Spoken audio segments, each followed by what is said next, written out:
payon kay Pasko sa tanan naton nga kapamilya sa SDO Kabangkalan City, ilabi na gid sa aton mga pinalangga nga manunudlo kag bumulutho kaupod sang ila mga ginikanan kag sa aton national government nga ginapangunahan ni Mercedes Chiding Alvarez ang aton pinalangga nga congresswoman kag sa aton man nga LGU nga ginapangunahan ni Mayor Benji Miranda.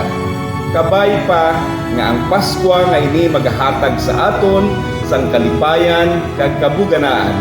Ikan diri sa SDO Kabangkalan City, ini ang inyo alagad, Schools Division Superintendent Ferdinand C.